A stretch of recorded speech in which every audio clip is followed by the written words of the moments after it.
नमस्कार। आप सभी का मेरे इस चैनल पर बहुत बहुत स्वागत है। आज की वीडियो ना बहुत खास है क्योंकि ये मेरे दिल के बहुत पास है। तो बिना देरी के वीडियो को स्टार्ट करते हैं। हमारे समाज में ना शादी के बाद एक लड़की की जिंदगी बिल्कुल ही बदल जाती है, ड्रास्टिकली चेंज हो जाती है। शादी से पहले वो एक लड़की होती है, वहीं शादी के बाद उसे कितनी ही भूमिकाएं निभानी पड़ती है। पति के लिए पत्नी की भूमिका, सास ससुर के लिए बहू की भूमिका, ननद के लिए भाभी की भूमिका, वहीं कुछ समय बाद जब बच्चे हो जाते हैं तो माँ की भूमिका। कितनी ही भूमिकाएं एक लड़की अकेले निभाती है, कितनी ही सेक्रीफाइस करती है वो अपनी लाइफ में। और सबसे बड़ा सेक्रीफाइस आप जानते हैं वो क्या करती है? इतने साल जहां वो रहती है, पूरा बचपन बिताती है, जवानी बीतती है, उस अपने घर को उसे छोड़ना पड़ता है। अब उसके लिए वो घर पराया हो जाता है और एक नई जगह, नए माहौल में, नए रीति रिवाजों के अनुसार उसे खुद को ढालना होता है। It's big big sacrifice. Easy नहीं है, बहुत मुश्किल होता है। एक लड़की की जो जिंदगी है ना, वो इतनी ज्यादा बदल जाती है, उसे खुद भी समझ नहीं आता कि वो कहाँ जा रही है, कैसे चल रहा है सब। रियली शादी के बाद उसकी रिस्पॉन्सिबिलिटीज बढ़ जाती हैं। कहाँ तो वो शादी से पहले एक आजाद पंछी की जिंदगी जीती है और वहीं शादी के बाद रिस्पॉन्सिबिलिटीज बस घिर जाती हैं उनसे।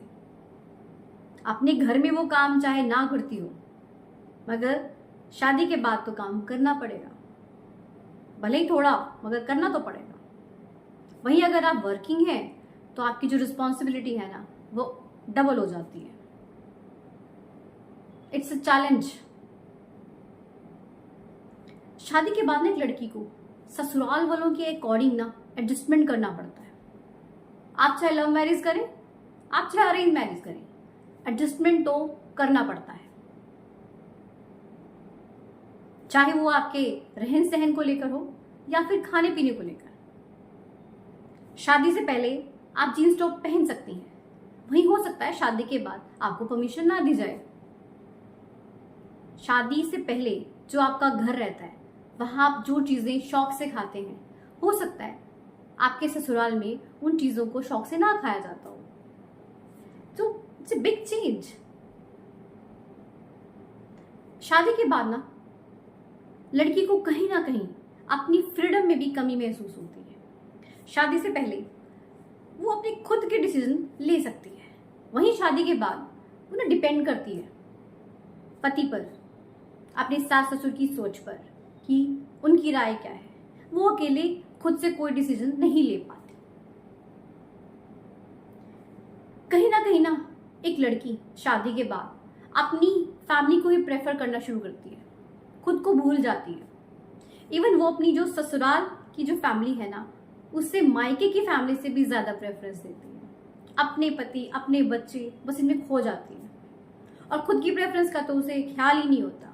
वो तो दूर दूर तक उसकी सोच में होती नहीं है। इतना सेक्रीफाइस। उसे अपनी पर्सनालिटी का भी ध्यान नहीं रहता, खुद की केयर करना भूल जाती है, क्योंकि सारे परिवार की केयर का जिम्मा उस अकेली के कंधों पर है। भाई, किसको क्या खाना है, क्या नहीं खाना, क्या पसंद है, क्या नहीं पसंद, सब देखना है। इन सब चीजों के बीच में वो खुद का ध्यान रखना भूल जाती है। कहीं वो लड़की आधे घंटे से पहले तैयार नहीं हुआ करती थी, वहीं अब वो 5 मिनट में तैयार हो जाती है और उस 5 मिनट में भी उसे 10 आवाजें लगा दी जाती है। सेक्रीफाइस। एक लड़की की ना शादी के बाद रूटीन बिल्कुल ही बदल जाती है। शादी से पहले क्या होता है, वो लड़की आराम से उठती है और आराम से सोती है, कोई उसके ऊपर बाउंडेशन नहीं है, जब मर्जी वो सोए, जब मर्जी वो उठे, इट्स ओके। वहीं शादी के बाद वो सबसे लेट सोती है मगर सबसे पहले उठती है। Big change. शादी से पहले वो अपनी फिटनेस पे काम करती है, पूरा ध्यान देती है, वहीं अब ध्यान है तो सिर्फ किचन का, बस एक ही ख्याल रहता है 24 घंटे ब्रेकफास्ट में क्या बनाना है, लंच में क्या बनाना है, डिनर में क्या बनाना है, बस इन्हीं चीज़ों में ज़िंदगी घूमती रह जाती है। टाइम का पता ही नहीं चलता, कब सुबह कब शाम। सीरियसली,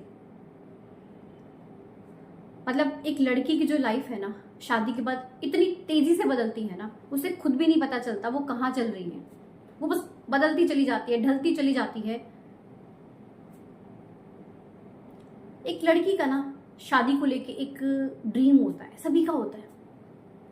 उसकी सोच रहती है, उसे लगता है कि एक नई जिंदगी शुरू होने वाली है, एक नई उमंग होती है ना, एक खुशी का सैलाब सा होता है। मगर कहीं ना शादी के बाद ये चीज धुंधली पड़ती नजर आती है। वो जो खुशी होती है ना, वो कहीं नजर नहीं आती। और इसके पीछे जो एक बहुत बड़ा कारण रहता है, कारण ही कहूंगी, एक समस्या जिसे हम बोल सकते हैं, हमारे समाज में ये समस्या मुझे लगता है कि हर घर को फेस करनी पड़ रही है। वो है सास बहू का रिश्ता। ये जो सास बहू के रिश्ते हैं ना, इसमें इतनी कड़वाहट क्यों आ जाती है?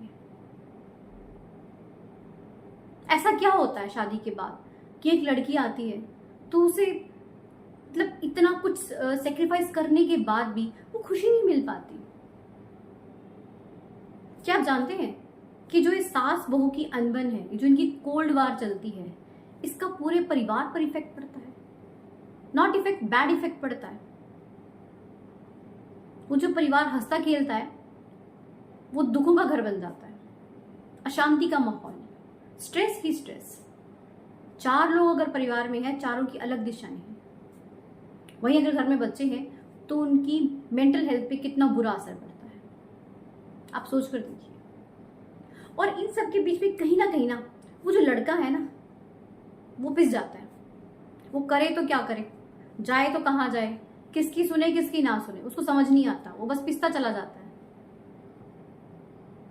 और कहीं ना कहीं वो खुद को ही दोषी ठहराना शुरू कर देता है कि शायद मैंने शादी करके गलती ही कर ली। क्या करे? इस समस्या पर ना विचार करना बहुत जरूरी है। आइए जानते हैं कुछ ऐसे कारण जो इस सास बहू के रिश्ते में कड़वाहट लाते हैं। सबसे पहला कारण, एज डिफरेंस। देखिए, जो सास बहू में एज का डिफरेंस है ना, इट्स जनरेशन गैप। उनकी सोच कहाँ है और बहू की सोच कहाँ है, दोनों में बहुत अंतर है। ये जो सोच का अंतर है ना, ये बहुत बड़ा कारण है। अब एक सास है, उसने पूरी जिंदगी में अपना इतना एक्सपीरियंस कर लिया, अब वो उसके अकॉर्डिंग चलना चाहेंगी।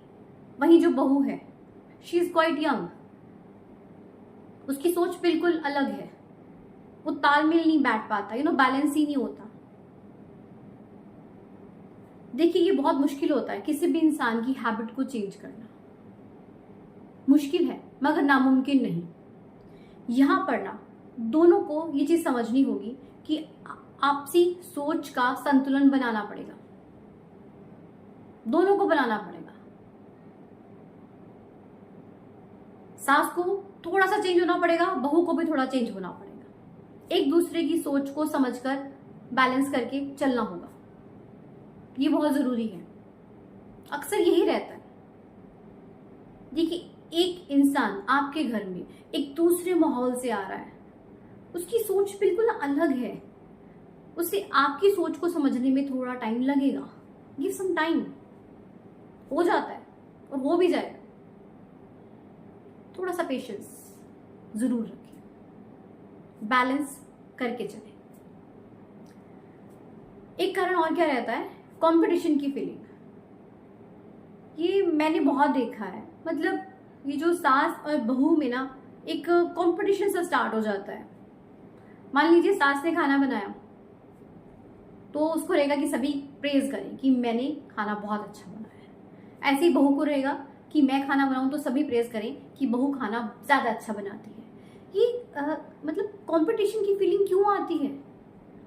आप एक दूसरे की प्रेज क्यों नहीं करते हो? सास को बोलना चाहिए कि बहू खाना बहुत टेस्टी बनाती है, बहू को बोलना चाहिए कि सास खाना बहुत टेस्टी बनाती है मम्मी तो। मतलब ऐसे क्यों नहीं करते हो? मैंने एक टीवी पर ऐड देखा था। उस ऐड में क्या होता है, जो बहू है वो किचन में जाती है और वो हलवा बनाती है, राइट। तभी सास आती है और वो देखती है कि बहू हलवा बना रही है। उनको पता है कि अभी उसको इतना एक्सपीरियंस नहीं है, तो वो उसको चेक करती है, उसको टेस्ट करती है, तो उसमें चीनी कम होती है, तो वो क्या करती हैं, खुद से उसमें चीनी ऐड कर देती है, राइट। ये बहू को नहीं पता चलता क्योंकि बहू को बाहर भेज देती है किसी काम से। अब जब खाने का टाइम आते हैं तो सभी बहुत प्रेज करते हैं कि हलवा तो बहुत टेस्टी बना है। सास को तो पता है ना क्या किया। ऐसे कीजिए ना, एक दूसरे को सपोर्ट कीजिए, एक दूसरे को गिराकर नहीं उठाकर चलिए। नेक्स्ट क्या फैक्टर रहता है, एक्सपेक्टेशंस।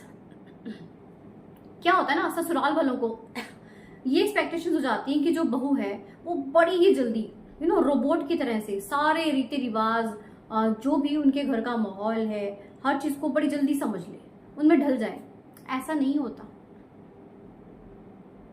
अगर आपको कहा जाए you have to change so quickly, आप नहीं हो सकते हो ना, तो दूसरे से एक्सपेक्ट कैसे कर रहे हो। टाइम लगता है, आप 6 महीने का टाइम तो कम से कम दे सकते हो। उसके बाद देखिए क्या निखार आता है रिश्ते में। हम इतनी जल्दी क्यों एक्सपेक्टेशंस बढ़ा लेते हैं। मान लीजिए आपकी बहू मायके में 8 बजे उठती है और आप यहाँ पर 5 बजे उठ जाती हैं। अब उसका जो रूटीन बन गया ना 8 बजे उठने वाला, वो एकदम से नहीं चेंज होगा। इट विल टेक टाइम, है ना। पहले 8 से वो 7 पे आएंगी, फिर 6 पे, तभी होगा ना, टाइम लगेगा। अगर आपको हम कहें कि आपको 8 बजे उठना है, 5 बजे नहीं, आपको थोड़ा सा मुश्किल लगेगा क्योंकि आपको रूटीन बना हुआ है। ऐसे ही वो है, एक दूसरे को समझें। यहां पर कोई हम एक दूसरे से द्वंद्व करने नहीं आए हैं, राइट। मेंबर है वो फैमिली का, लाइक दैट। और क्या रहता है, इनसिक्योरिटी। ये बहुत बड़ी मतलब चीज सामने निकल कर आती है। मतलब सास को नहीं लगता है कहीं ना कहीं कि ना जो लड़का है वो बस बहू का ही हो गया है। सॉरी, वो अपनी मतलब वाइफ की ज्यादा केयर करता है, उसी के साथ टाइम बिताता है। हमारी तो केयर ही नहीं करता, हमें टाइम ही नहीं देता। ऐसा नहीं है, ऐसा बिल्कुल भी नहीं है। उसके मन में आज भी आपके लिए उतना ही रिस्पेक्ट है जितना कि पहले था। मगर हम इनसिक्योर हो जाते हैं कि जैसे हमारा जो बच्चा है ना वो छिन गया हमसे। ऐसा नहीं है जी, वो यही है। क्या होता है ना कि जब कोई नया रिश्ता जुड़ता है तो थोड़ा टाइम देना ही पड़ता है, बल्कि आपको खुद से देना चाहिए। आपको तो उन्हें कहीं घूम कर आने के लिए टिकट से देने चाहिए गिफ्ट में। देखिए कितना खुश हो जाते हैं। आप उनके लिए कुछ करोगे ना, वो भी करेंगे। गिव एंड टेक वाली बात है, मगर पहले आपको करना पड़ेगा क्योंकि वो आपके घर में आई है। अभी एक नया मेंबर वो बनकर आई है, आपने एक्सेप्ट करना है। कैसे करना है ये आपके ऊपर है। और क्या कीजिए, फीलिंग्स। ये जो फीलिंग्स वाली बात आती है ना, ये बड़ी टची सी है। देखिए क्या होता है ना, शादी के बाद एक लड़की को ना ये फील नहीं करवाना चाहिए कि उसकी जो भावनाएं हैं ना उनकी कदर नहीं हो रही, उसको कभी महसूस ना हो। उसको ना अपनी वैल्यू लगनी चाहिए। आप कुछ डिसीजन ले रहे हो तो एक राय उनकी भी जान लो, उसको कहीं इग्नोरेंस फील ना हो। रिस्पेक्ट बहुत जरूरी है। अगर हम देते हैं ना रिस्पेक्ट तो हमें मिलती डबल है, मगर पहले देना जरूरी है। अगर हम देंगे नहीं ना तो मिलेगा भी नहीं।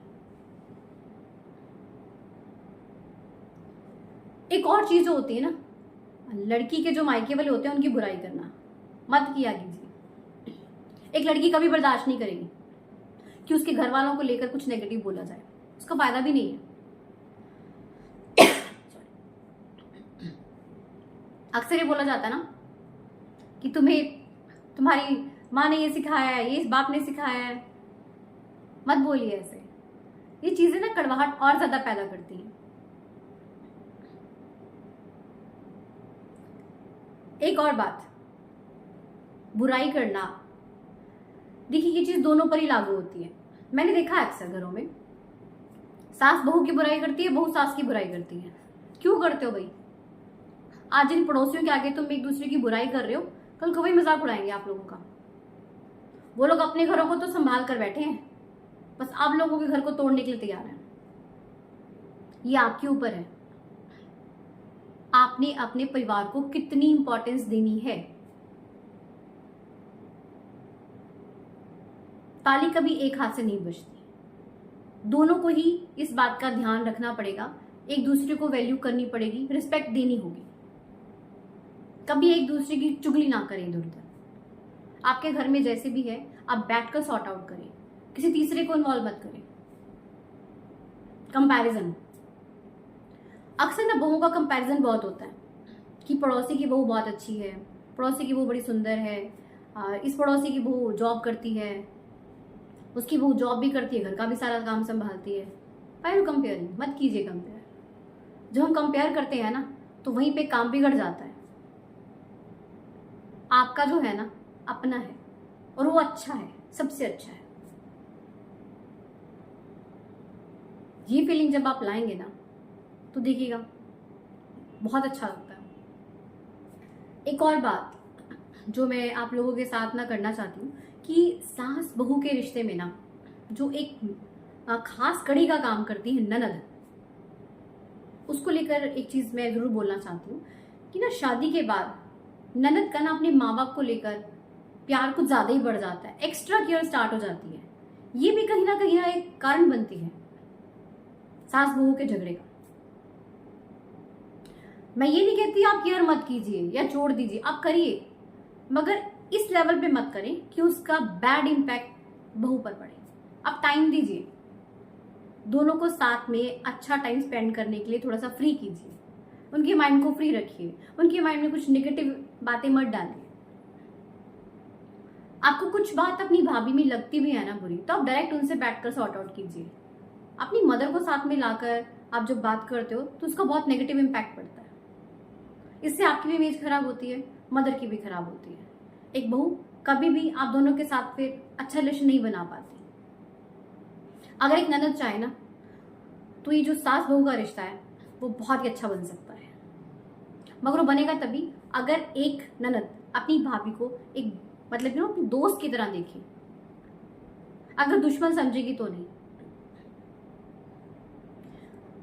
मतलब मैंने देखा है ननद ना जैसे अपनी माँ को बोलेंगी, मम्मी अब तुमने ज्यादा काम मत किया करो, भाभी को करने दो। आपने शादी से पहले कभी ऐसे सोचा या बोला? मिलकर करने दो, ऐसा बोलना चाहिए, तभी तो रिश्ता बनेगा ना स्ट्रॉन्ग।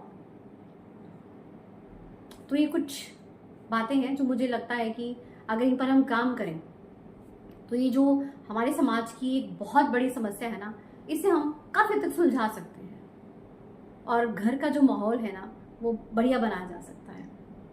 I think so. कहीं ना कहीं हर परिवार ना इस समस्या से जूझता है। इट्स वेरी बैड, सच में। तो मैं आशा करती हूँ कि आप लोगों को शायद कुछ सीखने को मिला हो, कुछ आप लोग चेंज हो, अपनी सोच को चेंज करें एंड अपने रिलेशंस को स्ट्रॉन्ग बनाएं। चैनल को सब्सक्राइब कर दीजिएगा एंड वीडियो को ऐसे ही प्यार देते रहिएगा। मिलते हैं नेक्स्ट वीडियो में। Till then take care, thank you so much.